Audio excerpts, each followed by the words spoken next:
అభిషేకం సర్వజనుల కోసం కోతకాల దినములివి తండ్రి నీ ఆత్మతో నింపుమా అంత్యకాల అభిషేకం సర్వజనుల కోసం కోతకాల దినములివి తండ్రి నీ ఆత్మతో నింపుమా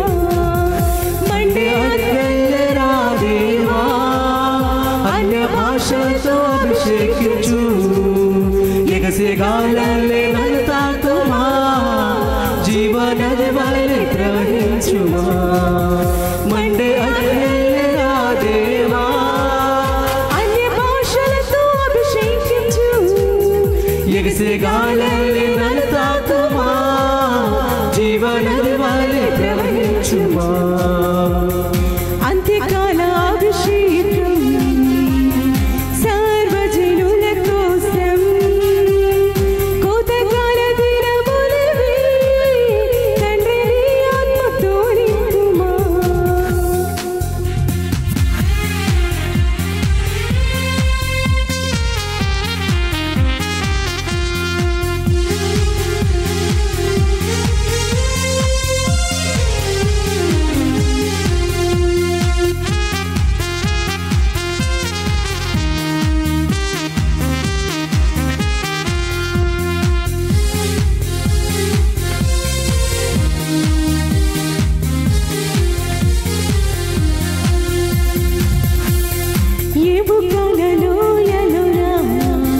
గొప్ప సైన్యముని చూడగా నీ అధికారం దయచేయుమా జీవం రారమ్మని ప్రవచించెదా ఎముకలలో ఎలురా గొప్ప సైన్యముని చూడగా నీ అధికారం దయచేయుమా జీవం రారమ్మని ప్రవచించెదా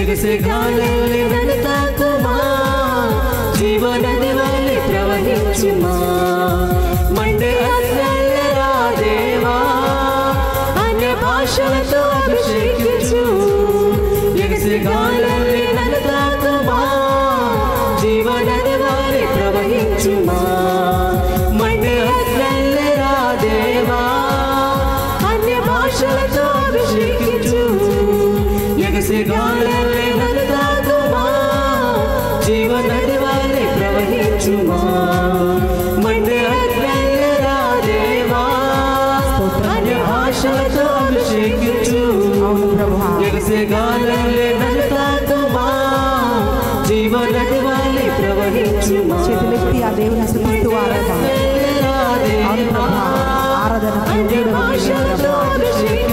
అభిషేకించుమయ్యా జీవనది వలె ప్రవహించుమా మండే అగ్నిరా దేవా అన్య భాషలతో అభిషేకించు ఎగసిగాలే నన్ను తాకుమా జీవనది వలె ప్రవహించుమా చేతులెత్తి ప్రభు పాద సన్నిధిలో సమర్పించుకుంటూ ప్రార్థిస్తాం. ప్రభువా ఈరోజు ఈ సమయాన్ని మీకు అర్పిస్తున్నాం ప్రభా. అయ్యా నీ ఆత్మతో మమ్మల్ని నింపండి ప్రభా. మేము బలహీనులమయ్యా, మమ్మల్ని బలపరచు దేవుడు నీవే నా తండ్రి, నీకు స్తోత్రం అంటూ అదే వాది దేవుని సన్నిధిలోకి మనం మొత్తం ప్రిల్లరా కళ్ళు మూసుకొని అందరము ప్రార్థిస్తాం. ప్రభా ఈ సమయాన్ని నీకు అర్పిస్తూ ప్రార్థిస్తున్నామయ్యా. ఆరాధనకు యోగ్యుడు నీవే. నీ సన్నిధిలో మేమున్నామయ్యా. ఈ సమయాన్ని నీకు అర్పిస్తున్నాం. ప్రాణం, ఆత్మ, శరీరం, సమస్త వ్యక్తిత్వం నీకు అర్పిస్తున్నాం అయ్యా. ఈ ఆరాధనలో మేము పాల్గొని రూపాంతరం పొందటానికి నీ కృపను అనుగ్రహించండి. ఆ రోజు ఎండిన ఎముకలని జీవముతో లేపిన దేవుడవు, పాప బలహీనతలో నన్ను ప్రజలపైకి అగ్ని దింపి బలపరిచిన వాడవయ్యా. ఈరోజు మమ్మల్ని కూడా బలపరచమని ప్రార్థిస్తున్నాం. ఈ సమయాన్ని మీకే అర్పిస్తూ ప్రభువా, మా కుటుంబాలను మీకు అర్పిస్తున్నామయ్యా. మా సమస్యలు, ఇబ్బందులు, ఇరుకులన్నింటినీ మీకు అర్పిస్తూ మీరే మమ్మల్ని నడిపించమని యేసుక్రీస్తు అతి శ్రేష్ఠ నామమున ప్రార్థించి అడిగి వేడుకుంటున్నాం తండ్రి. ఆమేన్. ఆమేన్. ఆమేన్. ఆమేన్. ఆమేన్. Praise the Lord. Praise the Lord. హల్లెలూయా. హల్లెలూయా. అంత్యకాల సిద్ధపాటు 13వ రోజులో మనం ఉన్నాం పిల్లరా. ఈరోజు మనం వాక్యాన్ని ధ్యానిస్తున్నాం. పునీత పౌలు గారు 2వ తిమోతికి రాసిన లేఖ 3వ అధ్యాయము 3వ వచనము మనం ధ్యానిస్తున్నాం. ఒక్కటొక్కటిగా మనం ధ్యానిస్తుండగా ఈరోజు మనం ధ్యానిస్తున్న అంశం ఏమిటి అంటే ఇంద్రియ నిగ్రహము లేనివాడు, అజితేంద్రియులు అని అంటున్నాం. అంటే ఇంద్రియాల మీద నిగ్రహము లేనివారు అనే ఒక అంశాన్ని మనము ధ్యానిస్తున్నాం. పిల్లరా, మనుషులకి అన్నిటినీ కంట్రోల్ చేయాలని ఒక ఆశ ఉంటుంది. వేరే వ్యక్తులని కంట్రోల్ చేయాలి, పరిస్థితులను కంట్రోల్ చేయాలి, అన్నీ మన కంట్రోల్లో ఉండాలి అని మనిషి ఆశపడుతూ ఉంటాడు. కానీ ఈరోజు వాక్యం ఏం పలుకుతుందంటే నువ్వు అన్నిటినీ కంట్రోల్ చేయలేవు. మొట్టమొదటిగా నన్ను నేను ఆధీనంలో పెట్టుకోవాలి. నన్ను నేను నడిపించుకోలేకపోతే ఇతరులని నేను నడిపించలేను. అందుకే మనం చూడండి, మాస్టర్స్ చదివారు అని అంటారు. కొంతమంది కుకింగ్లో అంటే ఆయన మాస్టర్ అంటారు. అంటే ఒక దానిలో ప్రావీణ్యత పొందిన వ్యక్తులు అన్నమాట. అది జ్ఞానము కావచ్చు, వృత్తి కావచ్చు, తెలివి కావచ్చు, ఏదైనా కావచ్చండి. వాళ్ళు మాస్టర్ అని వాళ్ళకు ఒక పేరు పెడితే ఆ వృత్తిలో కానీ లేకపోతే వాళ్ళు చేస్తున్న పనిలో కానీ వాళ్ళకు ప్రావీణ్యత ఉన్నది అని అర్థం అన్నమాట. ఈరోజు లోకంలో ప్రావీణ్యత సంపాదించటం కంటే కూడా మనల్ని మనము అదుపులో పెట్టుకొని నడిపించాలి అని వాక్యం పలుకుతా ఉంది. పిల్లరా, వాక్యం ఏమంటుందంటే ఇది ఎలా మనల్ని మనం అదుపులో పెట్టుకోవటం ముఖ్యము అనే ఒక అంశాన్ని ఈరోజు మనం ధ్యానిస్తున్నాం. No man can master anything unless he first masters himself అని అంటుంటారు. అంటే ఒక వ్యక్తి దేని మీద కూడా ఒక కంట్రోల్ని తెచ్చుకోలేడు. ఎప్పటి వరకు అంటే తన్ను తాను కంట్రోల్ చేసి నడిపించుకునే అంతవరకు ఆ వ్యక్తి దేనిని కూడా కంట్రోల్ చేయలేడన్నమాట. మనం ఈరోజు వాక్యంలో చూస్తున్నామండి. ఇది ఏమిటి ఈ ఇంద్రియ నిగ్రహము అని ఏంటి అని మనం చూస్తే కొంతమందికి తిండిపైన నిగ్రహం ఉండదు, కొంతమందికి తాగుడుపైన నిగ్రహం ఉండదు, కొంతమందికి నోటి మాటల మీద నిగ్రహం ఉండదు, కొంతమందికి వారి ప్రవర్తన మీద నిగ్రహం ఉండదండి. అంటే వారు ప్రవర్తించేసినాక అరే నేను ఇలా చేయకుండా ఉంటే బాగుండేది, నేను ఇలా మాట్లాడకుండా ఉంటే బాగుండేది అని అనుకుంటుంటారు. స్మోకింగ్ చేయటం కానీ, డ్రింకింగ్ కానీ, ఇంకా కొంతమందికి పాపపు కోరికలు, పాపపు వాంఛలు, వీటిలో వాళ్ళకి కంట్రోల్ ఉండదన్నమాట. ఇంకెవరైనా ఒక ఆడవాళ్ళని చూస్తే, మగవాళ్ళని చూస్తే, అది వయసు పెద్దవాళ్ళైనా చిన్నవాళ్ళైనా సరే ప్రిలరా, వాళ్ళు కళ్ళని వాళ్ళ అదుపులో పెట్టుకోలేరు. అంటే ఒక్క మాటలో చెప్పాలంటే సొల్లు గార్సేస్తారన్నమాట. వాళ్ళని చూస్తుంటేనే వాళ్ళ చూపుని బట్టి మనకు అర్థమైపోతుంది అంటే వీళ్ళలో ఈ మోహపు ఆత్మ పనిచేస్తుందని చెప్పి. అంటే ఇలా వాళ్ళ మీద వాళ్ళకు కంట్రోల్ లేని వాళ్ళు. ఇవి ఎలా ఆరంభమవుతాయంటే ఒక మనిషి నేను ఇది కొద్దిగా చేస్తే ఏం కాదు అని చెప్పి ఎప్పుడైతే అలవాటు పడుతూ ఉంటాడో ప్రిలరా, ఆ అలవాటుకి మనిషి బానిసైపోయి తర్వాత బందీగా మారిపోతాడన్నమాట. తాగే వాళ్ళని చూడండి, ఎప్పుడు ఫస్టే మొత్తం తాగేరు వాళ్ళు, కొంచెం స్టార్ట్ చేస్తారు, ఒక్క గ్లాస్ అంతే. ఆ ఒక్క గ్లాస్ పోయి బాటిల్ అవుతుంది, బాటిల్ పోయి బాటిల్ అవుతాయి. తర్వాత నేనేమైనా తాగి పడిపోతున్నానా అని అంటారు. తర్వాత వీళ్ళు ఎక్కడ పడిపోతారో కూడా తెలియదు. ఇంకా కొన్నిసార్లు వాళ్ళు దానికి బానిసలైపోతారు. ఒకానొక సమయం వస్తుంది, అది వాళ్ళకు విడిచిపెట్టాలని అనుకుంటారు, కానీ వాళ్ళు విడిచిపెట్టలేకపోతారు. కారణం ఏమిటి అంటే తాగుడికి, వాళ్ళు ఆ వ్యసనానికి బానిసలుగా మారిపోయి బంధింపబడతారు అలవాటులో. ఈరోజు ప్రియబిడ్డ, ప్రత్యేకంగా ఈ అంశం కొరకు మనము ధ్యానిస్తుండగా ఒకరికి తాగుడు కావచ్చు, ఒకరికి తిండి కావచ్చు, ఒకరికి మోహము కావచ్చు, రకరకాల వాటిలో మనుషులు బంధింపబడుతున్నారు. కనుక మనం వాక్యం చూస్తున్నాం. రోమిలకు రాసిన లేఖ 6వ అధ్యాయము 12వ వచనం ఇట్లా పలుకుతుంది. రోమిలకు రాసిన లేఖ 6వ అధ్యాయము 12వ వచనం, శారీరక వాంఛలకు లొంగనట్లుగా మీ భౌతిక శరీరమందు పాపము ఇక ఎంత మాత్రమునో పాలన చేయనీయకుడు. దౌష్ట్యమునకు సాధనములుగా మీ శరీరములందు ఏ అవయవము పాపమునకు అర్పింపకుడు. Praise the Lord. Praise the Lord. హల్లెలూయా. హల్లెలూయా. పిల్లరా, ఇక్కడ శరీరాన్ని మనస్సుని రెండిటిని అర్థం చేసుకోవాలి మనం. రోమిలకు రాసిన లేఖ 8వ అధ్యాయంలో కూడా మనం చూస్తే వాక్యం ఏమంటుందంటే శరీరానికి ఆత్మకు బద్ధ వైరము అని వాక్యం పలుకుతుంది. అంటే శరీరం ఏది కోరుతుందో అది ఆత్మ కోరటం లేదు, ఆత్మ ఏది కోరుతుందో అది శరీరం కోరటం లేదు. ఇవి రెండు కూడా ఆపోజిట్గా పనిచేస్తున్నాయి, ఒకే దగ్గర ఉన్నాయి. కానీ శరీరం కోరుతున్నది ఆత్మకు ఇష్టం లేదు, ఆత్మ కోరుతున్నది శరీరముకు ఇష్టం లేదు ప్రియరా. అందుకనే రోమిలకు రాసిన లేఖ 6వ అధ్యాయము 12వ వచనంలో మనం ఏం చదువుతున్నామంటే మీ శరీరాన్ని పాపానికి మీరు బానిసలుగా చేయకండి. ఒక్కసారి పాపం అనేది ప్రారంభమైతే అది నా కంట్రోల్లో ఉంటుంది అని మనిషి అనుకోవటం పొరపాటు. చాలాసార్లు ఏమనుకుంటారంటే కొన్ని పిచ్చి పిచ్చి సినిమాలన్నీ చూస్తుంటారు. చేస్తే తప్పు కానీ చూస్తే ఏం తప్పు అంటావు. చూడడం ప్రారంభం అయిపోయి అది చూడకుండా ఉండలేవు, అది చేయకుండా నువ్వు ఉండలేవు. అందుకే వాక్యం ఏమంటుందంటే మీ శరీరాలని దౌష్ట్యానికి, పాపానికి మీరు సాధనముగా మార్చక పరిశుద్ధాత్మకు మీరు సాధనముగా మార్చాలి అని వాక్యం తెలియజేస్తోంది. ప్రియబిడ్డ, పాపం ఆరంభిస్తావు కానీ అది కంట్రోల్ చేసే శక్తి మనిషికి లేదండి. ఒక్కసారి ఆరంభమైందంటే చూడండి, అడవికి నిప్పు అంటుకుంది అంటే ఆ నిప్పు ఎటు గాలి వస్తే అటు పోతుంది. ఏది కాల్చేయాలో ఇటు మాత్రమే కాల్చాలి అని నువ్వు అంటే అది కాలదండి. అది ఎటు పడితే అటు ఆ నిప్పు అడవిని తగలబెడుతుంది. అలాగే ఒక్కసారి మనిషి జీవితంలోకి పాపం ప్రారంభమైతే, పాపం ఎంటర్ అయితే పాపం మీద ఒక మనిషికి కంట్రోల్ లేదు ప్రియ సహోదరి, ప్రియ సహోదరుడా. అందుకే వాక్యం ఏం పలుకుతుందంటే నీ శరీరాన్ని పాపానికి దౌష్ట్యముగా, సాధనముగా నువ్వు చెయ్యకూడదు. సాధనం అంటే దేవుడు నీ శరీరాన్ని వాడుకోవాలా, సైతాను నీ శరీరాన్ని వాడుకోవాలా అనేది నిర్ణయం చేయాల్సినది నీవే ప్రియ సహోదరి, ప్రియ సహోదరుడా. ఈరోజు ఈ ఆరాధనలో వాక్యం వింటుండగా ఏదో అకస్మాత్తుగా ఈ ఆరాధన మీరు చూడడానికి దేవుడు మిమ్మల్ని నడిపించలేదండి.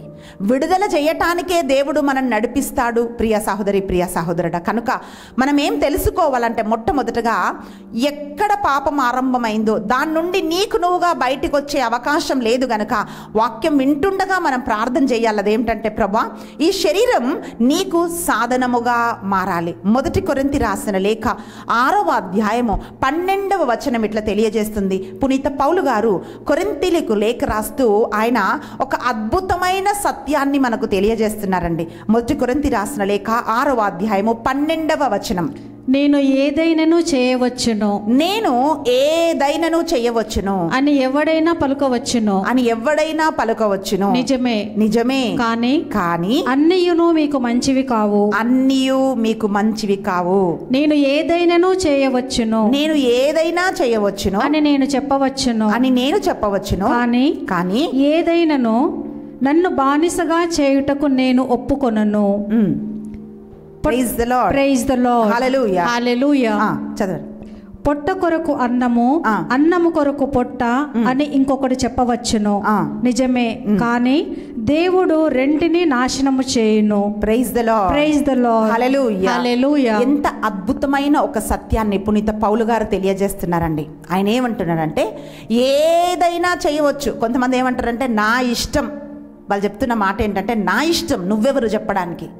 నువ్వేమైనా నాకు డబ్బులు ఇస్తున్నావా, లేకపోతే నువ్వు నాకేమైనా సహాయం చేస్తున్నావా? నువ్వెవరు ఈ మాటలు చెప్పడానికి? ఇప్పుడు ఎవరైనా కొంచెం మంచి మాటలు చెప్పడానికి మనం వాళ్ళకి చెప్తాం అనుకోండి, వాళ్ళెవరు నాకు చెప్పడానికి, నా ఇష్టం, నాకు తెలీదా అని మనుషులు అంటారు. ప్రత్యేకంగా యవ్వనస్తులు ఈ మాట అంటుంటారండి. తల్లి కానీ తండ్రి కానీ ఎవరైనా మంచి కోరుకునే వాళ్ళు చెప్పారనుకోనా, వాళ్ళేంటి నాకు చెప్పేది అని అంటుంటారు. ప్రియబిడ్డ, పునీత పౌలు గారు ఏం తెలియజేస్తున్నారంటే కొరింథీలకు లేఖ రాస్తూ ఒక అద్భుతమైన సత్యం అని అనాలండి. ఎందుకంటే ప్రతి ఒక్క మనిషికి ఫ్రీడమ్ ఉంది, స్వేచ్ఛ ఉంది.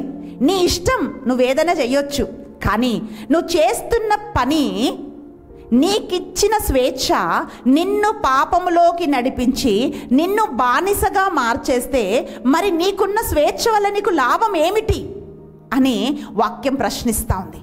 పిల్లరా, ఈరోజు ఫ్రీడమ్ ఫ్రీడమ్ స్వేచ్ఛ స్వేచ్ఛ అని చాలామంది అంటుంటారండి. నీకు మాట్లాడే స్వేచ్ఛ ఉంది, కానీ నీ మాటలు నీ భవిష్యత్తుని కడుతున్నాయా లేదా? నువ్వు ఎక్కడికైనా వెళ్ళొచ్చు, నీకు స్వేచ్ఛ ఉంది, కానీ అవి నిన్ను ఎక్కడికి నడిపిస్తున్నాయి అని చెప్పి మనం ఆలోచన చేయాలి. అందుకే పౌలు గారు ఏమంటున్నారంటే ఏదైనా చేసే స్వేచ్ఛ నీకున్నది, కానీ అది నిన్ను పాపంలోకి నడిపించకూడదు అని మనం చూస్తున్నాం. Praise the Lord, praise the Lord, హల్లెలూయా, హల్లెలూయా, హల్లెలూయా, హల్లెలూయా. నిన్ను పాపములోంచి విడిపించటానికి ఆ కల్వరి సిల్వలో నీ కొరకు ప్రాణాన్ని, ఆత్మని, దేహాన్ని, సమస్తాన్ని అర్పించి ప్రభు నిన్ను విడుదల చేసి నీకు స్వేచ్ఛనిస్తే, నీవు పొందుకున్న స్వేచ్ఛ ద్వారా మళ్ళీ నేను బానిసైపోతాను అంటే మరి ఎవరు మనకు సహాయం చేయగలుగుతారు? ప్రియ సహోదరి, ప్రియ సహోదరుడా, అందుకే వాక్యం ఏం పలుకుతుందంటే నువ్వు చేసే ప్రతి ఒక్కటి అది నిన్ను బానిసం చేస్తుందా, లేక స్వేచ్ఛతో నువ్వు క్రీస్తులో ఉండడానికి నీకు సహాయం చేస్తుందా అని ఆలోచించాలి. ఈరోజు 3 ముఖ్యమైన విషయాలు మనం ధ్యానించబోతున్నాం ప్రియులారా. దాంట్లో మొట్టమొదటిగా ఏమిటి అంటే మనిషి తన్ను తాను మాస్టర్ చేసుకోవాలి. దేన్నో ఒక దాన్ని నువ్వు మాస్టర్ చేయటం కాదు. ఈరోజు ఎంతోమందికి చదువు ఉంది, కానీ ఆ చదువు మనిషిని నడిపించలేకపోతుంది. ఎంతోమందికి జ్ఞానం ఉంది, అన్నీ ఉన్నాయి, డబ్బులు ఉన్నాయి, ఇది లేదు అని ఏమీ లేదండి, కానీ అది మనిషిని నడిపించలేకపోతుంది. కారణం ఏంటంటే ఆ వ్యక్తికి తన మీద తనకి కంట్రోల్ లేదు. తనను తాను ఆ వ్యక్తి నడిపించుకోలేకపోతున్నాడు. నిన్ను నువ్వు నడిపించుకోలేకపోతే నీ కుటుంబాన్ని నువ్వు నడిపించలేవు, ఇతరులని నువ్వు నడిపించలేవు ప్రియ సహోదరి, ప్రియ సహోదరుడు. అందుకే మనం చూస్తున్నాము వాక్యంలో సామెతల గ్రంథము 16వ అధ్యాయము 32వ వచనం. సామెతల గ్రంథము 16వ అధ్యాయము 32వ వచనం. ఓర్పు గలవాడు వీరుని కంటే గనుడు. ఏంటండి? ఓర్పు గలవాడు వీరుని కంటే గనుడు. నగరమును జయించుట కంటే తనను తాను గెలుచుట లెస్స. Praise the Lord, praise the Lord, హల్లెలూయా, హల్లెలూయా. ఒక వీరుడు ఒక దేశాన్న లేకపోతే దేన్నైనా జయించి వస్తే ఎంత ఘనత ఉంటుందండి, ఎంత గొప్పవాడని మనం చూస్తామండి. కానీ వాక్యం ఏమంటుందంటే పిల్లరా, ఒక దేశాన్ని గెలిచిన వాడి కంటే, బయట నువ్వు ఏదేదో సాధించిన ఒక వ్యక్తి కంటే మొట్టమొదటిగా ఆ వ్యక్తి తన మనస్సుని అదుపులో పెట్టుకోవాలి. తన్ను తాను అదుపులో పెట్టుకోవటము అది గౌరవమని, అది ఒక నిజమైన విజయమని వాక్యం తెలియజేస్తుంది. బయట నువ్వు ఏదైనా సాధించవచ్చు. మనం ఎన్నో న్యూస్లు చూస్తున్నామండి, ఎంతోమందిని మనము బయట లోకంలో మనం చూస్తున్నాం, చాలా సాధిస్తారు, కానీ చివరికి వాళ్ళ జీవితాన్ని వాళ్ళు నడిపించుకోలేకపోతారు. అందుకే మళ్ళీ విందామండి ఈ వచనం, ఇది మీరు గుర్తుపెట్టుకోవాలి. ఎందుకు రెండోసారి మనం చదువుతున్నామంటే సామెతల గ్రంథం 16వ అధ్యాయము 32వ వచనం. ఓర్పు గలవాడు వీరుని కంటే ఘనుడు. ఏంటండి? ఓర్పు గలవాడు వీరుని కంటే ఘనుడు. నగరమును జయించుట కంటే తనను తాను గెలుచుట లెస్స. Praise the Lord, praise the Lord, హల్లెలూయా, హల్లెలూయా, హల్లెలూయా, హల్లెలూయా, హల్లెలూయా, హల్లెలూయా. అంటే ఏంటి ప్రియులరా? ఈ శరీరము ఎప్పుడు మనతో యుద్ధం చేస్తుంది. ఆత్మ కోరుకున్నది ఏది శరీరం కోరటం లేదు కనుక శరీరానికి ఆత్మకు ఎప్పుడు యుద్ధం జరుగుతుంది. అయితే వాక్యం ఏం పలుకుతుందంటే ఆ యుద్ధములో నీ శరీరాన్ని నువ్వు అదుపు చేసుకొని నీకు ఇష్టం వచ్చినట్లు నువ్వు నడవడానికి నిన్ను శరీరం ప్రేరేపించకుండా దాన్ని అదుపులో ఉంచుకునేవాడు ఒక గొప్ప వీరుడు కంటే కూడా గొప్పవాడు అని వాక్యం తెలియజేస్తుంది. ఇది మొదటి సత్యం. అంటే దేవుని వాక్యం ఏం చెప్తుందంటే నువ్వు బయట ఏమో చేయడం కాదు, ఫస్ట్ నిన్ను నువ్వు కంట్రోల్ చేయటము నేర్చుకోవాలి. రెండవదిగా మనం ఏం చూస్తున్నామంటే సామెతల గ్రంథం 25వ అధ్యాయము 28వ వచనం మనం చూస్తున్నాం. సామెతల గ్రంథం 25వ అధ్యాయము 28వ వచనం. తనను తాను అదుపులో పెట్టుకోలేనివాడు ప్రాకారము లేకుండా రక్షణను కోల్పోయిన నగరము వంటి వాడు. Praise the Lord. ప్రాకారాలు ఎందుకు కడతారండి? ఒక నగరానికి రక్షణ కొరకు కడతారు. అంటే ఒక కాంపౌండ్ వాల్, దొంగలు రాకుండా, ఈ జంతువులు ఏదంటే అవి లోపలికి రాకుండా, అంటే ఇది నా స్థలము అని చెప్పడానికి బౌండరీస్ ఏర్పరుస్తారండి, ప్రాకారాలు కడతారు. వాక్యం ఏమంటుందంటే ప్రాకారం లేని పట్టణం ఎట్లాగైతే ఆ పట్టణానికి రక్షణ ఉండదో, అంటే ఆ ప్రాకారాలు కట్టేటప్పుడు డిఫెన్స్ కోసం, మనని మనం కాపాడుకోవడం కోసం, మనం రక్షించుకోవటం కోసము ప్రాకారాలు కడతామండి. అందుకే నెహెమియా గ్రంథం 1వ అధ్యాయము 3వ వచనంలో ఇజ్రాయేలు ప్రజలు వచ్చి చెప్తున్నారు, అయ్యా యెరూషలేము ఎలా ఉంది అని అడిగితే వాళ్ళు ఏమంటున్నారంటే యెరూషలేము ప్రాకారాలు కూల్చివేయబడ్డాయి, ఆ ద్వారాలు కిటికీలన్నీ కూడా కాల్చివేయబడ్డాయి అన్నప్పుడు నెహెమియా ఉపవాసం ఉండి ప్రార్థించి కన్నీరు విడిచాడు. కారణం ఏమిటంటే ప్రియులారా, ఆ ప్రాకారాలు గౌరవానికి సూచన, ఆ ప్రాకారాలు ఒక డిఫెన్స్, ఆ ప్రాకారాలు ఒక ప్రొటెక్షన్. ప్రియ సహోదరి, ప్రియ సహోదరుడా, వాక్యం ఏమంటుంది అంటే ఎప్పుడైతే ఈ ప్రాకారాలు లేవో ఈ మూడు కూడా లేవు. అంటే గౌరవం లేదు, రక్షణ లేదు, మనని మనం డిఫెండ్ చేసుకోలేని దానికి ఒక సూచనగా ఉంది ప్రియులారా. ఒక పట్టణానికి ప్రాకారం లేకపోతే మనుషులు రావచ్చు, పోవచ్చు, ఎలా అయినా జరగవచ్చు కదా. అలాగే ఒక మనిషికి తన మనస్సు అదుపులో ఉండకపోతే ఏం మాట్లాడతాడో, ఏం చూస్తాడో, ఏం చేస్తాడో, ఎక్కడికి వెళ్తాడో, ఆ జీవితం ఎటు వెళ్తుందో ఒక దిశ, ఒక గురి ఆ వ్యక్తికి ఉండదు ప్రియులరా. అందుకే వాక్యం ఏం పలుకుతుందంటే మొట్టమొదటిగా ఎలాగైతే ఒక స్థలానికి ప్రాకారాలు ఉంటాయో అలాగే ఒక మనిషి మనస్సు తన ఆధీనంలో ఉండాలంట. కొంతమంది యవ్వనస్తులు వచ్చి చెప్తుంటారు, అక్క నేను ఆ వ్యక్తిని చాలా ప్రేమించాను, ఆ అబ్బాయిని చాలా ప్రేమించాను, ఆ అమ్మాయిని చాలా ప్రేమించాను అక్క, ఇప్పుడు వాళ్ళు నన్ను వదిలేశారు, నాకు తెలియట్లేదు, నా మనసు నా కంట్రోల్లో లేదక్క. డిప్రెషన్. మొన్న ఒక తల్లి ఏడుస్తుంది, కష్టపడి నేను చదివించానమ్మా, ఇప్పుడు నా కొడుకు డిప్రెషన్లోకి వెళ్ళాడు. ఈ ఏలూరుకి రిట్రీట్కి వచ్చింది ఆమె. నేను చెప్పానమ్మా మీ బాబుని తీసుకురా అమ్మా, మేము మాట్లాడతాం, ఫాదర్తో అపాయింట్మెంట్ ఇప్పిస్తాం. ఆమె ఏమంటుందంటే ఇంత కష్టపడి చదివించాను, ఇప్పుడు నా కొడుకు డిప్రెషన్లోకి వెళ్ళిపోయాడమ్మా, ఏం మాట్లాడతాడో తెలీదు, ఎప్పుడు మన అంటే మతి స్థిమితం లేని వాళ్ళలాగా చేస్తున్నాడని ఆ తల్లి కన్నీరు కారుస్తుంది. కారణం ఏంటో తెలుసా ప్రియులరా, తన మనస్సుని తను ఆధీనంలో చేసుకోలేకపోతున్నాడు. కనుక వాక్యం ఏం పలుకుతుందంటే ఇంద్రియ నిగ్రహము లేని వాళ్ళు ఎవరు అంటే అంత్యకాలములో ఇంద్రియ నిగ్రహము లేని వాళ్ళంట. అందుకనే ఈ భయంకరమైన పాపాలు ఎందుకు, ఈ బయట హత్యలు, మానభంగాలు, ఎవరినంటే వాళ్ళు దోచుకోవడము, తాగటము, తినటము, ఈ పార్టీలు, జలసాలు, ఇవన్నీ ఎందుకు చూస్తున్నామంటే ప్రియులరా, మనుషులకి వారి జీవితం పైన వారికి ఒక అదుపు లేదు కాబట్టి అదుపు లేని జీవితాలని మనం చూస్తున్నాం. అందుకే పాత నిబంధనలో మనం చూసినట్లయితే ఇలాంటి ఒక అలవాటు ఉన్నప్పుడు వాళ్ళని శిక్షించాలి అని ధర్మశాస్త్రం చెప్తుందండి. అంటే ఇది ఎంత సీరియసో మనం అర్థం చేసుకోవాలి. ఈరోజు మనం నూతన నిబంధన కాలంలో ఉన్నాం.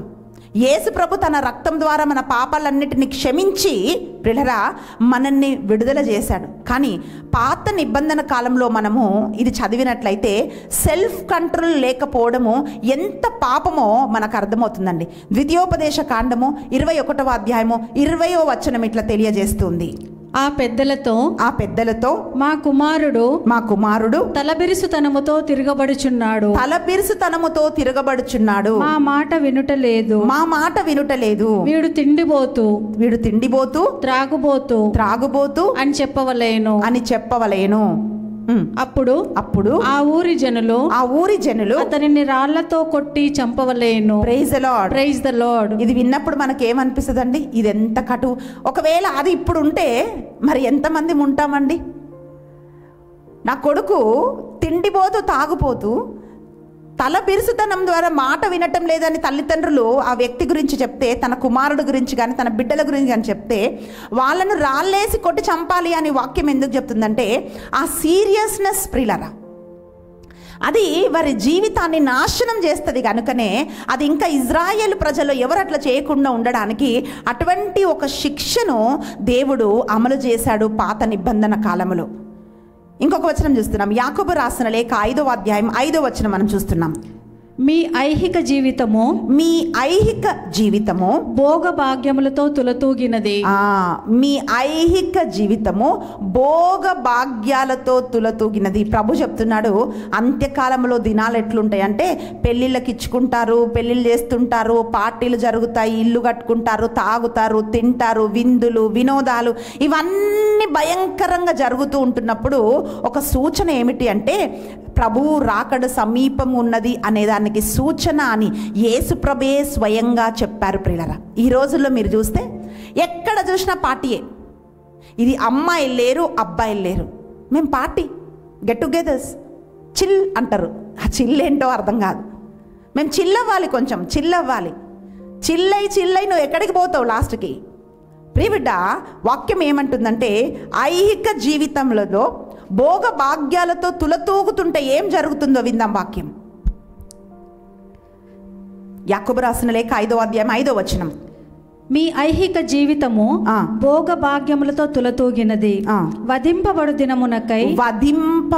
దినమునకై మీరు బాగుగా బలిసితిరి. Praise the Lord. Praise the Lord. హల్లెలూయా. హల్లెలూయా. వధింపబడు దినమునకై మీరు బాగుగా బలిసితిరి అనే వాక్యం ఎందుకు ఇక్కడ సెలవిస్తుంది తెలుసా? ప్రియ సహోదరి, ప్రియ సహోదరుడా, మనిషి ఎప్పుడైతే సుఖాన్ని ప్రేమిస్తాడో, సుఖాన్ని ప్రేమించిన వ్యక్తులు దేవుణ్ణి ప్రేమించలేరండి. అందుకే కీర్తనకారుడు అంటున్నాడు, వ్యర్థముగా ఈ మనుషులు వ్యర్థమైన దానిని ప్రేమిస్తున్నారు, సుఖాలని ప్రేమిస్తున్నారు.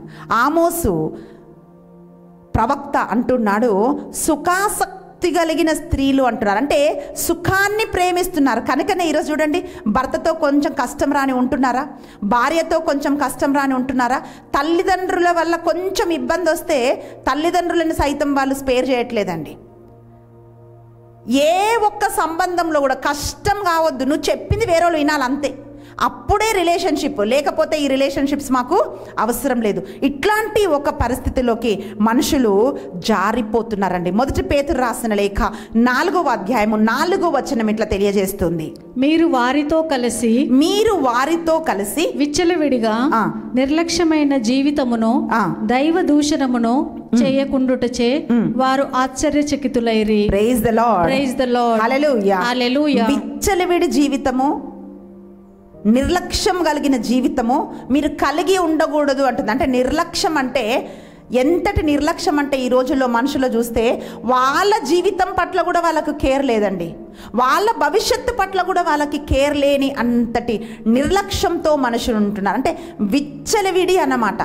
ఏం చేయాలనుకుంటే అది మనుషులు చేసేస్తున్నారు. అందుకే వాక్యం ఏమంటుందంటే ఇటువంటి వారితో మీరు సహవాసంలో ఉండకూడదు అని బైబిల్ చెప్తుంది. అలా చేసినట్లుగా మీరు చెయ్యకూడదు అని వాక్యం పలుకుతుందండి. ఎఫెసీ రాసిన లేఖ 4వ అధ్యాయము 19వ వచనంలో వాక్యం ఏమంటుందంటే మనుషులు పాపాన్ని అభ్యాసం చేస్తున్నారండి. అంటే పాపం చేయటం ప్రాక్టీస్ చేస్తున్నారు, ఏదో ఒకసారి అనుకోకుండా జరుగుతున్నది కాదు. మనం ఆరంభంలో చూసామండి, ఒక్కసారి పాపం ఆరంభం అయితే ఈ దొంగ ఊబి, అందుకే కీర్తనకారుడు ఏమంటున్నాడు, అయ్యా దొంగ ఊబిలోంచి నన్ను లేవనెత్తువాడవు నీవే అంటున్నాడు. చూసినప్పుడు ఎట్లుంటుందంటండి దొంగ ఊబి, అది ఒక అడుగే కదా, కొంచెమే ఉంది అనుకుంటాం. ఒక్కసారి దాంట్లో అడుగు పడిందా అది లోపలికి లోపలికి లోపలికి మనిషిని లాగేస్తుందండి.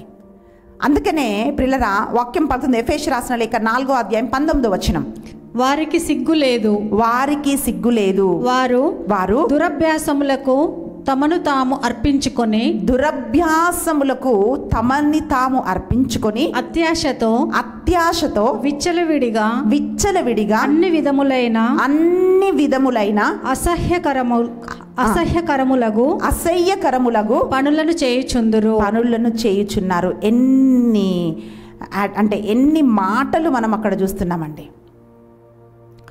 పిల్లరా, వాక్యం ఏమంటుందంటే దురభ్యాసం చేస్తున్నారంట. అంటే చెడు అలవాట్లను అభ్యాసం చేస్తూ విచ్చలవిడిగా, బుద్ధి లేకుండా, లైఫ్ ఎక్కడికి పోతుందో అని ఆలోచించకుండా మనుషులు దాన్ని అభ్యాసం చేస్తున్నారు అని పునీత పౌలు గారు ఎఫెసీయులకు లేఖ రాస్తూ ఆ సంఘాన్ని హెచ్చరించాడండి. ఇప్పుడు చూడండి, హెల్త్ బాగుండాలని ఒక ఎక్సర్సైజ్ చేస్తుంటాం, కంపల్సరీ ఎక్సర్సైజ్ చేయాలి అని అంటాం. ఇంకా బ్రెయిన్ ఎక్సర్సైజెస్, కళ్ళు ఎక్సర్సైజ్, ఇంకా ఫేస్ బాగుండాలనే ఎక్సర్సైజెస్, ఏమేమి ఎక్సర్సైజెస్ ఉన్నాయండి. అయితే ఈ ఎక్సర్సైజెస్ అన్నీ కూడా ప్రియులారా, నీ మనసు అదుపులో ఉన్నప్పుడే ఇవన్నీ కూడా నిన్ను సరి అయిన మార్గంలోకి నడిపిస్తుంది.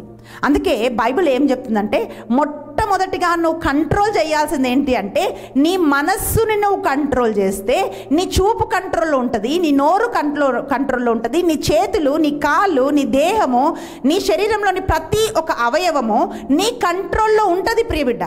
అది నీ కంట్రోల్లో ఉండట్లేదు అంటే ఏంటి అంటే, నీ మనస్సు నీ ఆధీనంలో లేదు అని వాక్యం తెలియజేస్తూ ఉంది. ఎందుకు ఈ దురలవాట్లన్నిటినీ అభ్యాసం చేస్తే మనుషులు దరిద్రులైపోతారు అని వాక్యం తెలియజేస్తుంది. సామెతల గ్రంథం 21వ అధ్యాయం 17వ వచనం మనం చూస్తున్నాం. సామెతల గ్రంథము 21వ అధ్యాయము 17వ వచనం. సుఖప్రియులు దరిద్రులగుదురు, మద్యమును విశిష్ట భోజనమును కోరుకొనువాడు సంపన్నుడు కాలేడు. Praise the Lord. హల్లెలూయా. సుఖాన్ని ప్రేమించే వాళ్ళు, తిండిని తాగుడిని ప్రేమించే వాళ్ళు దరిద్రులు అయిపోతారంట. ఒక సహోదరి ఏం చెప్తుందంటే, అక్క మాకు చాలా ఆస్తి ఉండేది అక్క, నాకు తెలియకుండా లక్షలు వ్యభిచారంలో నా భర్త దారబోసాడు. అసలు నాకు తెలియదక్క ఇంత ఖర్చు అయిపోయిందని, ఆ స్థలం అమ్మేశాడని, అది చాలామంది ఆడవాళ్ళకు పెట్టేశాడని కూడా నాకు తెలియదక్క. ఇప్పుడు నా కూతురు పెళ్ళికి వచ్చింది, నేను ఏం చేయాలో తెలియదు, చేతిలో ₹1 కూడా లేదక్క అని చెప్పి ఆమె ఏడుస్తుంది. ఆమె అంటుంది, నా బిడ్డలు సుఖపడవలసిన ఈ డబ్బు స్త్రీలకు పెట్టాడక్క అని ఏడుస్తుంటే ఎంత బాధాకరమండి. ఇప్పుడు ఆయన కూడా బాధపడుతున్నాడు. అక్క ఏం చేస్తావు బాధపడి అన్ని పోగొట్టుకున్న తర్వాత? ప్రియబిడ్డ, అందుకే వాక్యం ఏం తెలియజేస్తుంది అనంటే, నీ మనస్సును ఆధీనంలో పెట్టుకోవాలి. మొట్టమొదటిగా ఎవరైతే దేవుని బిడ్డలము అని అంటున్నారో, మీరెవరు అంటే మేము దేవుని బిడ్డలు అంటాం కదా, ఎవరైతే దేవుని బిడ్డలు అని అనుకుంటున్నారో ప్రియులరా, అందుకే అట్టి వారు ఇంద్రియ నిగ్రహము కలిగి ఉండాలి అని బైబిల్ చెప్తా ఉంది. సొలొమోను చాలా జ్ఞానం కలిగిన వాడు, కానీ ఆయనకి స్త్రీల మీద ఆశ, శరీర కోరికలు, ఒక్కామను తర్వాత ఇంకొక ఆమె తర్వాత ఇంకొక ఆమెను, ఇలా వివాహం తర్వాత వివాహం చేసుకొని వాక్యం ఏమంటుందో తెలుసా, అంత జ్ఞానం కలిగిన వాడు స్త్రీల బలహీనతను అదుపు చేసుకోలేక ప్రియులారా దేవుని మార్గం నుండి తప్పిపోయాడంట. ఈరోజు నీ మనస్సును నువ్వు ఆధీనంలో పెట్టుకోకపోతే ప్రియబిడ్డ, నువ్వు పొందుకున్న అభిషేకాన్ని నువ్వు కోల్పోతావు, నీ పొందుకున్న పిలుపును కోల్పోతావు, నీ జీవితాన్ని కోల్పోతావు, నీ భవిష్యత్తును కోల్పోతావు. తర్వాత మనము ఆలోచించిన తర్వాత దానివల్ల ప్రయోజనము లేదండి. దానియేలుని మనం చూసినట్లయితే, దానియేలు తిండికి తన శరీరాన్ని అర్పించలేదు, తిండి ద్వారా తన శరీరాన్ని అపవిత్రం చేసుకోలేదండి. అందుకే దానియేలు జ్ఞానం కలిగిన వాడిగా అంత్యకాలంలో జరగబోతున్న సంగతులను తన గ్రంథంలో పొందుపరచబడ్డాయి. ఎందుకంటే ఆయన తిండి ద్వారా తన శరీరాన్ని అపవిత్రపరచుకోలేదండి. ఇంకొక వ్యక్తిని చూస్తున్నావు, ఏశావు ఒక్క పూట తిండి కోసము జ్యేష్ఠత్వాన్ని అమ్ముకున్నాడు. ప్రియ సహోదరి, ప్రియ సహోదరుడా, అందుకే వాక్యం ఏం పలుకుతుందంటే, సొలొమోను స్త్రీల బలహీనతలో తన అభిషేకాన్ని కోల్పోయాడు, తన చూపును కోల్పోయాడు, అన్నిటినీ ఆయన కోల్పోయాడు. ఈరోజు ప్రియబిడ్డ, నువ్వు సొలొమోన్లా ఉన్నావా, సంసోన్లా ఉన్నావా, దానియేలులాగా దేవుని చేతిలో నువ్వు ఉన్నావా? యోసేపు స్త్రీ పాపానికి ప్రేరేపిస్తుంది, పిలుస్తుంది, కానీ ఆయన పాపం చేయలేదు. అందుకనే దేవుని చేత ఆయన హెచ్చించబడ్డాడు. ఎప్పుడైతే నీ శరీరం నీ అదుపులో ఉంటుందో, ఎప్పుడైతే నీ మనస్సు నీ అదుపులో ఉంటుందో, అప్పుడు దేవుడు నిన్ను తన సాధనంలాగా వాడుకుంటాడు. ఉన్నతమైన స్థానంలోకి దేవుడు లేవనెత్తుతాడు. ప్రియులారా, అంత్యకాలములో మనం చూస్తున్న ఒక స్వభావం మనుషుల్లో ఏమిటి అంటే, ఇంద్రియ నిగ్రహణ శక్తి మనుషులకు లేదు. ఈరోజు మనం అడగాలి, ప్రభువా ఈ ఇంద్రియ నిగ్రహణ శక్తి నాకు కావాలి ప్రభువా అని మనం అడగాలి. ప్రియులరా, ఇది ఎట్లొస్తుంది మనకి? ఇది అభ్యాసం, డిసిప్లిన్. ఇది లేకపోతే మనము ఎప్పుడు కూడా మన మనస్సుని, మన శరీరాన్ని మనం సరి అయిన మార్గంలోకి మనం నడిపించలేము. హెబ్రీయులకు రాసిన లేఖ 5వ అధ్యాయము 14వ వచనం ఇట్లా పలుకుతుందండి. అలాగే హెబ్రీయులకు రాసిన లేఖ 12వ అధ్యాయము 11వ వచనము, ఈ 2 వచనాలు మీరు చదివితే ప్రియులారా, అక్కడ వాక్యం ఏం పలుకుతుందంటే, చదవండి అక్క. అట్లు కాక బలమైన ఆహారము వయోజనుల కొరకైనది. వయోజనులు తమ అనుభవము వలన మంచి చెడుల యందలి తారతమ్యమును అభ్యాసము వలన గ్రహింపగలుగుదురు. అభ్యాసం వలన మంచి చెడ్డలు మన జీవితంలో మనం గ్రహించగలుగుతాం. ప్రియులారా, హెబ్రీయులకు రాసిన లేఖ 12వ అధ్యాయం 11వ వచనంలో కూడా అదే వచనం ఉందండి. మీరు చదువుకోండి ప్రియులారా. వాక్యం ఏమంటుంది అంటే, డిసిప్లిన్. ఒక వ్యక్తి అంటే ఆల్ ఆఫ్ సడన్ ఒక్క రోజులోనే ఎవ్వరు కూడా దేవునిలో నిలబడలేరండి. ఒక్క రోజులోనే మన జీవితంలో అన్నీ మారిపోవండి. మెల్లిమెల్లిగా అభ్యాసం చేయాలి అని వాక్యం పలుకుతోంది. గలతీ రాసిన లేఖ 5వ అధ్యాయం 22వ వచనం మనం చూసినట్లయితే, ఆత్మ ఫలములు అని మనం చూస్తున్నాం. ఆ ఫలములో మొదటి ఫలము ప్రేమ, చివరిది ఏంటి అని మనం చూస్తే ఇంద్రియ నిగ్రహణ శక్తి అని మనం చూస్తున్నాం. పిల్లరా, ఒక బుక్కి ఎలాగైతే ఫ్రంట్ పేజ్, బ్యాక్ పేజ్ ఎలాగైతే ఉంటుందో, అలాగే ఈ ఫలాలన్నీ కూడా ఈ రెండిట్లో ఇమిడి ఉన్నాయి. ప్రేమ మొదటిది అయితే, చివరిది ఇంద్రియ నిగ్రహణ శక్తి, సెల్ఫ్ కంట్రోల్. ఒక మనిషి తన్ను తాను అదుపులో పెట్టుకోవాలి అంటే అది మనిషి వల్ల సాధ్యమయ్యేది కాదండి. ఆ మనిషికి దేవుని ఆత్మ కావాలి ప్రియులారా. ఆత్మ మాత్రమే మనల్ని సరి అయిన దిశకి మనల్ని నడిపిస్తుంది. హల్లెలూయా, హల్లెలూయా, హల్లెలూయా, హల్లెలూయా, హల్లెలూయా, హల్లెలూయా. 2 తిమోతి రాసిన లేఖ 1వ అధ్యాయం 7వ వచనంలో వాక్యం ఏమంటుందంటే, దేవుని ఆత్మ పిరికితనము కలగజేస్తున్న ఆత్మ కాదు, అది ప్రేమయు ఇంద్రియ నిగ్రహణ శక్తిని ఇస్తున్న ఆత్మ అని మనం చదువుతున్నామండి. అంటే ప్రియబిడ్డ, ఒక మనిషి దేవునిలో ఉన్నాడు అనేదానికి సూచన, ఒక వ్యక్తిలో దేవుని ఆత్మ పనిచేస్తుంది అనేదానికి సూచన ఏమిటి అంటే, ఆ వ్యక్తి తన శరీరాన్ని తను అదుపులో పెట్టుకుంటాడు, తన మనస్సుని తన అదుపులో పెట్టుకుంటాడు. ఆ మనిషికి ఇంద్రియ నిగ్రహణ శక్తి ఉంటుంది. దాన్ని బట్టి ఆ వ్యక్తి దేవునిలో ఉన్నాడా లేదా అని మనకు అర్థమవుతుంది. ప్రియ సహోదరి, ప్రియ సహోదరుడా, ఒక వ్యక్తిలో పరిశుద్ధాత్మ ఉందంటే దాని బై ప్రోడక్టే సెల్ఫ్ కంట్రోల్ అండి. అంటే ఆత్మ ఒక వ్యక్తిలో పనిచేస్తుంది అని అంటే అర్థం ఏంటి అంటే, ఆ వ్యక్తిలో ఇంద్రియ నిగ్రహణ శక్తి ఉంది. వెంటనే ఏదంటే అది మాట్లాడేసి, ఏదంటే అది చేసి అలా మనుషులు చెయ్యరు.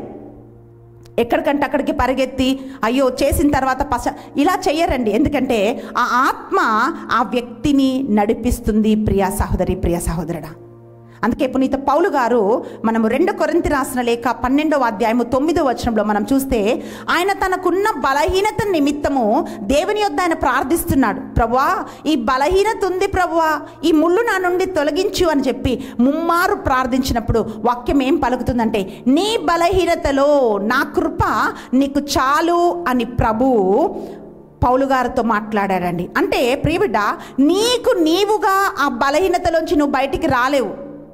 దేవుని కృప నీకు కావాలి. ఈరోజు చాలామంది ఏమనుకుంటారు తెలుసా అండి, కృప అంటే నువ్వు పడిపోతావు దేవుడు కృప చూపిస్తాడు, నువ్వు పడిపోతావు దేవుడు కృప చూపిస్తాడు. కృప అంటే నువ్వు తప్పు చేయడానికి లైసెన్స్ కాదు. కృప అంటే ప్రియబిడ్డ, నువ్వు తప్పు చేయకుండా నిన్ను కాపాడేదే, నువ్వు పడిపోకుండా నిన్ను నిలబెట్టేదే దేవుని ఆత్మ అనే వాక్యం పలుకుతోంది. కొన్నిసార్లు మనం వింటున్నప్పుడు మనుషులు ఏమంటారు తెలుసా, మనం మనుషులం కదండి, పొరపాట్లు అవుతూ ఉంటాయి అంతే. అంటే అంత ఈజీగా నువ్వు తీసుకుంటున్నప్పుడు నువ్వు ఎన్నిసార్లైనా పడిపోతావు. ప్రివిడ, నువ్వు పడిపోతున్నప్పుడు నీ తిండి మీద బలహీనత, తాగుడు మీద బలహీనత, మాటల మీద బలహీనత, నీ శరీరంలోని ఏ అవయవం మీద నీకు కంట్రోల్ లేదో అది నువ్వు సీరియస్గా తీసుకున్నప్పుడు నువ్వు అడగాలి. ఎప్పుడు మనం అడుగుతామండి? సీరియస్గా ఇది తప్పు, సీరియస్ అని నీకు అనిపిస్తేనే నువ్వు సహాయం అడుగుతావు దేవుణ్ణి. ఇది నీకేమి కాదు అంటే నువ్వు సహాయం అడగవు. అందుకే వాక్యం ఏం పలుకుతుందంటే, ఆయన మనకు కృప దేని కొరకిస్తున్నాడంటే నువ్వు పడిపోకుండా ఉండు నిమిత్తం దేవుడు నీకు కృపనిస్తున్నాడు. ఈ వచనం మీ బైబిల్లో అండర్లైన్ చేసుకోండి. తీతుకు రాసిన లేఖ 2వ అధ్యాయము 11, 12 ఈ 2 వచనాలు ఎత్తిపట్టి మనం ప్రార్థన చేయాలి ప్రియులారా. అక్కడ వాక్యం ఏం పలుకుతుందంటే, కృప మనకు బోధిస్తుందంట, కృప మనకు నేర్పిస్తుందంట. ఏం నేర్పిస్తుంది ఈ కృప? ఈ కృప మనకేం బోధిస్తుంది అని మనం చూస్తే వాక్యంలో మనం విందామండి. సర్వ మానవాళి రక్షణకై దేవుని కృప ప్రత్యక్షమయ్యెను.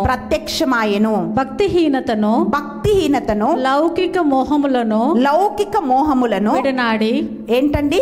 భక్తిహీనతను లౌకిక మోహములను అంటే ఈ శరీర ఆశలను విడనాడి ఇంద్రియ నిగ్రహము కలిగి రుజుమార్గమున మంచి మార్గమున పవిత్రమైన జీవితము గడపవలెనని మనకు ఆ కృప బోధించుచున్నది. Praise the Lord. హల్లెలూయా. ఈ వర్స్ ని మీరు అండర్లైన్ చేసుకోండి. కృప అంటే చాలా మందికి ఏం తెలుసా, ఇష్టం వచ్చినట్లు చేసేస్తే దేవుని కృప అయ్యా, నీ కృపనేనయ్యా, నేను ఇట్లున్నా నీ కృపనేనయ్యా. కాదు, కృప ఏం చేస్తుంది అంటే నువ్వు మంచి మార్గంలో, రుజువు మార్గములో, ఈ లోకంలో నీ దేహ వాంఛలను విడనాడి మంచి మార్గంలో నువ్వు నడిచి పవిత్రమైన జీవితము నువ్వు జీవించాలని కృప బోధిస్తుంది అని వాక్యం తెలియజేస్తోంది. ప్రియబిడ్డ, దేవుడు చూపించిన ఆ కృపని నువ్వు వ్యర్థం చేయకూడదు. ఈరోజు మనం ప్రార్థన చేద్దాం. ఆ ప్రార్థన ఏంటంటే, ప్రభువా నీ కృప నన్ను మంచి మార్గంలో నడిపించాలయ్యా, నీ కృప నన్ను రుజు మార్గంలో నడిపించాలి. ఎస్ లార్డ్, ఈ బలహీనత నా లోపల ఉంది. నువ్వు ఒప్పుకోగలుగుతావా ప్రియబిడ్డ? ఇష్టం వచ్చినట్టు మాట్లాడే ఒక అలవాటు నీకుందా? ఇష్టం వచ్చినట్లు తినే ఒక అలవాటు నీకుందా? తాగడం అనే వ్యసనం నీకుందా? దేహక వాంఛలలో, లోకాశలలో నువ్వు మళ్ళీ నువ్వు పడిపోతూ ఉన్నావా? ఈరోజు నువ్వేం ప్రార్థన చేయాలంటే, ప్రభువా ఇది నా బలహీనత. పునీత పౌలు గారు అంతటి వారే ఆయన ప్రార్థన చేశారు, ప్రభువా ఇది నా బలహీనత అని. ఒక్కసారి కాదు, ముమ్మార్లు ఆయన ప్రార్థన చేశారని మనము వాక్యంలో మనం చూస్తున్నాం. ప్రియబిడ్డ, మరి నీవు నేను ఏ పాటి వారము, ఎంతటి వారము? ఈరోజు మనం అడుగుదాం, ప్రభువా నీ కృప పవిత్ర జీవితము జీవించమని బోధిస్తూ ఉంటే నేను మళ్ళీ పడిపోతున్నానయ్యా. నేను అలా పడిపోకుండా ఇంద్రియ నిగ్రహణ శక్తి నాకు దయచే ప్రభువా అని ఆ ప్రభువుని మనం ప్రార్థిస్తాం. ప్రియబిడ్డ, కళ్ళు మూసుకుంటావా? నీకెన్ని బలహీనతలున్నా, ఏ బలహీనత లేనట్టు మనుషుల ముందు నువ్వు చూపించవచ్చు, కానీ నీ ప్రభు ముందు నువ్వు ఏది కూడా దాచిపెట్టలేవు. నీ బలహీనతని ప్రభు సన్నిధిలో ఈ రాత్రి కాలం నువ్వు ఒప్పుకో. నీకున్న బలహీనత నీకు మాత్రమే తెలుసు ప్రియబిడ్డ, అది ఎవ్వరికీ తెలియదు. కళ్ళు మూసుకొని ఆ దేవుని సన్నిధిలో నీ హృదయం మీద చేతులుంచుకుంటూ నీ బలహీనతను ఒక్కసారి ఆ సత్ప్రసాదనాథుడై ఉన్న యేసు ప్రభు పాదాల చెంత నీ బలహీనతలన్నిటిని కూడా నువ్వు సమర్పించు. ఈ పాటని ప్రార్థనగా చేసుకొని మనల్ని, మన కుటుంబాన్ని, మన జీవితాన్ని, మన పిలుపుని అన్నిటిని కూడా దేవుడికి సమర్పిస్తూ మనం ప్రార్థిస్తాం. కళ్ళు మూసుకొని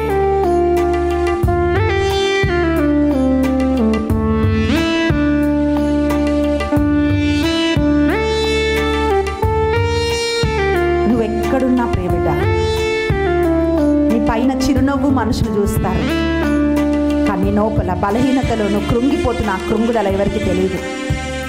అన్నిటిని సమర్పించు. స్తోత్రమయ్యా.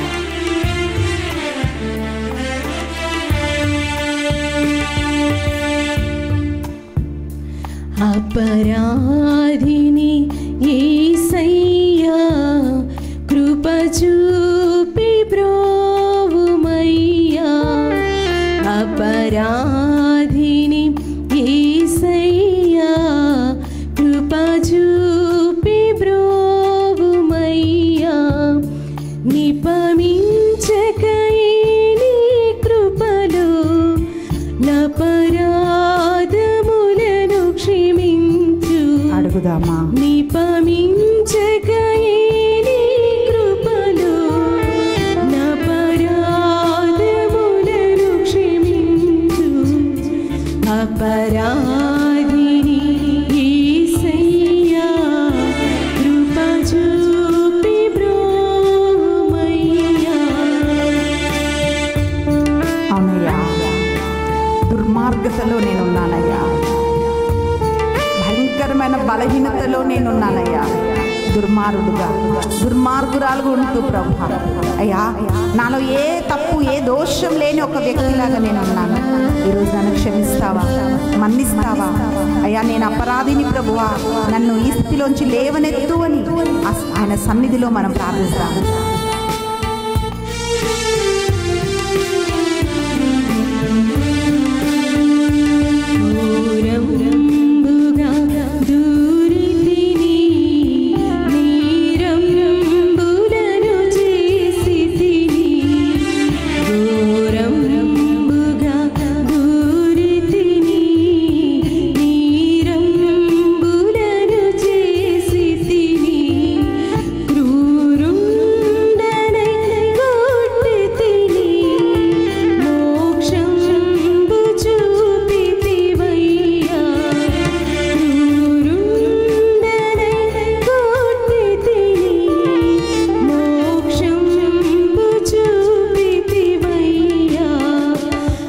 అపరాధిని యేసయ్యా కృప చూపి బ్రోవుమయ్యా.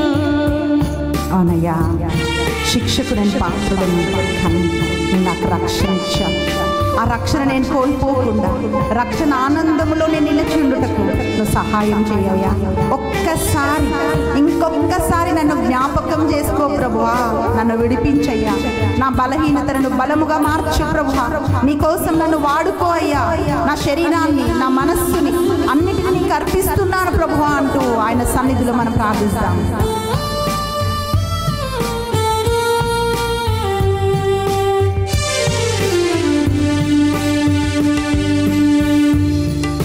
శిక్షకు పాత్రుడనయ్యా రక్షణ తెచ్చితివయ్యా. శిక్షకు పాత్రుడనయ్యా రక్షణ తెచ్చితివయ్యా. అక్షయ భాగ్యమునియా ఘోరంబు పాపిని దేవా. అక్షయ భాగ్యమునియా ఘోరంబు పాపిని దేవా. అపరాధిని యేసయ్యా కృప చూపి బ్రోవుమయ్యా. నిపమించకయే నీ కృపలో నపరాధములను క్షమించు. అడుగుదాం క్షమాపణ ఆయన సన్నిధిలో. నిపమించకయే నీ కృపలో నపరాధములను క్షమించు. అపరాధినయ్యా నేను అంటూ అపరాధిని యేసయ్యా కృప చూపి బ్రోవుమయ్యా. అపరాధినయ్యా. అపరాధిని యేసయ్యా కృప చూపి బ్రోవుమయ్యా. రెండు చేతులు పైకెత్తి ప్రభు ప్రభు సన్నిధిలో మనం ప్రార్థిస్తాం. అవునయ్యా, నేను అపరాధిని. మనుషులకు కనిపించని ఎన్నో బలహీనతలు నాలో ఉన్నాయి. ఈరోజు వాటన్నిటి నుంచి విడుదల చేయి ప్రభా. నా పంచేంద్రియాలను నీకు అర్పిస్తున్నాను ప్రభా. నా శరీరాన్ని నీకు అర్పిస్తున్నాను. రోమా 12:1-2 ప్రకారం ప్రార్థిస్తున్నాను అయినా. నీ శరీరాన్ని సజీవ యాగముగా నాకు సమర్పించమంటున్నావయ్యా. నీ మనస్సు మారటం వలన నూతనత్వం పొందుకోవాలంటున్నావు. నా మనసు మారటం లేదయ్యా. లోకాన్ని ప్రేమిస్తుంది, లోకంలో ఉన్న వాటిని ప్రేమిస్తుందయ్యా. ఈరోజు నా మనస్సు నీ వైపుకు త్రిప్పమని అడుగు. చాలాసార్లు నిర్ణయం చేసుకుంటున్నాను, కానీ ఆ నిర్ణయంలో నేను నిలబడలేకపోతున్నానయ్యా. ఈరోజు నా మనస్సుని నీకు పూర్తిగా అర్పిస్తున్నాను. నూతనమైన జీవితం నాకు కావాలయ్యా. అభిషేకంలో నేను నిలబడాలి. నన్ను దర్శించమని అడుగు. ఆయన ప్రార్థనలు ఆలకించేవాడు, పిలిస్తే పలికే దేవుడు ఆయన. నీ ప్రార్థనల్ని త్రోసిపుచ్చేవాడు కానే కాదు. నీ బలహీనతల నుంచి విడిపించువాడు. ఈరోజు నిజాయితీగా ప్రార్థిస్తావా ప్రియమిత? చేతులెత్తి నిజంగా నీకు బయటికి రావాలని ఒక ఆలోచన ఉంటే నిజాయితీగా ప్రార్థించు. చేతులెత్తి అడుగు, ప్రభా, ఏ బలహీనత నన్ను నడిపించకూడదయ్యా.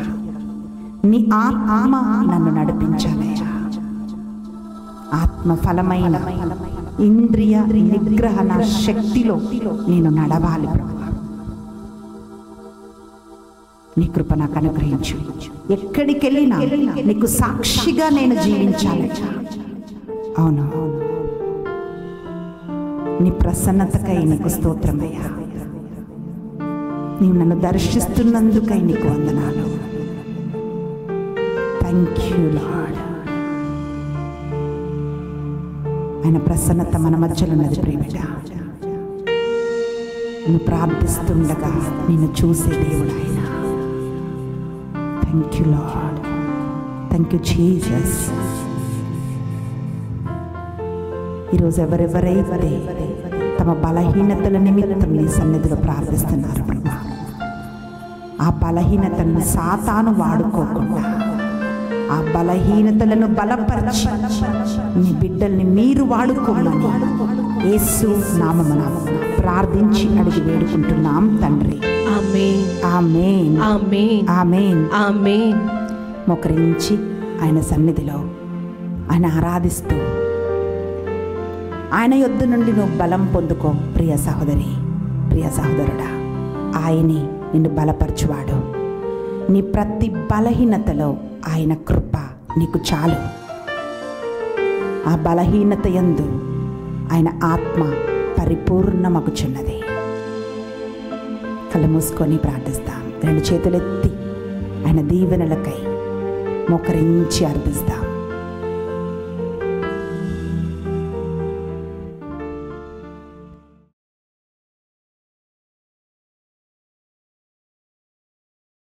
ఆరాధనా, ఆరాధనా యేసయ్యా, ఆరాధనా, ఆరాధనా.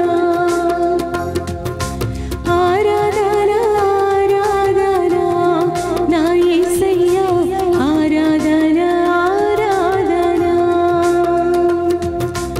ఆరాధనా, ఆరాధనా యేసయ్యా, ఆరాధనా, ఆరాధనా.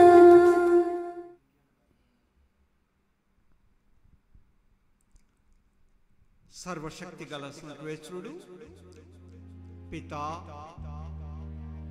పుత్ర,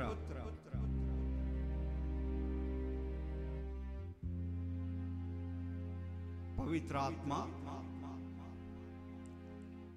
మనలందరినీ కాచి కాపాడుదురుగాక. ఆమేన్.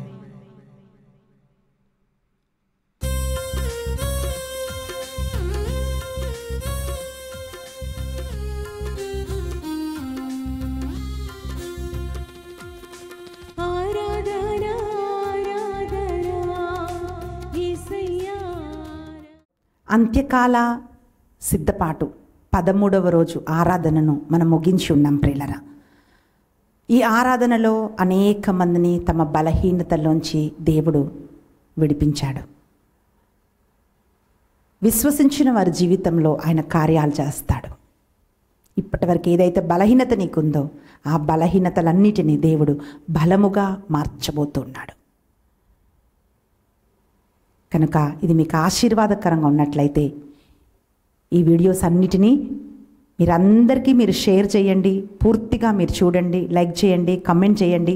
మీరు ఆ కమెంట్స్లో పెట్టిన ప్రతి ప్రార్థన మేము చదువుతున్నాం, వాటి కోసం మేము ప్రార్థిస్తున్నాం ప్రియులారా. ఇది అందరికీ చేరాలి. ఎలాగైతే ఎగ్జామ్స్ వస్తే మనుషులు ప్రిపేర్ అవుతారు, ఎలాగైతే వివాహం అంటే ప్రిపేర్ అవుతారు, ఇల్లు కట్టుకోవాలంటే ఎట్లా ప్రిపేర్ అవుతారో, యేసుక్రీస్తు రెండవ రాకడ రాబోతుండగా బయట పరిస్థితులు ఏంటి, మన్ని మాటలు ఎట్లా సిద్ధం చేసుకోవాలి అని ఒక మంచి ఆలోచనతో ఫాదర్ బెన్నీ గారు ఈ ఆరాధన స్టార్ట్ చేశారు. అంత్యకాల సిద్ధపాటు. మనం సిద్ధపడుతుండగా మనతో పాటు అనేకుల్ని మనం ప్రభు యొద్దకు మనం నడిపించాలి. ప్రతిరోజు మీరు అందరికీ ఇది ఫార్వర్డ్ చేయండి. దాని ద్వారా మీరు దీవెనలు పొందుకుంటారు. ఎందుకంటే దేవుడు కోసం చేసిన ఏ కార్యము కూడా దేవుడు అలక్ష్యం చేసేవాడు కాదు. సో దేవుడు మిమ్మల్ని దీవిస్తాడు. ఈ కార్యము ద్వారా దేవుడు మిమ్మల్ని ప్రేమిస్తున్నాడు. God bless you.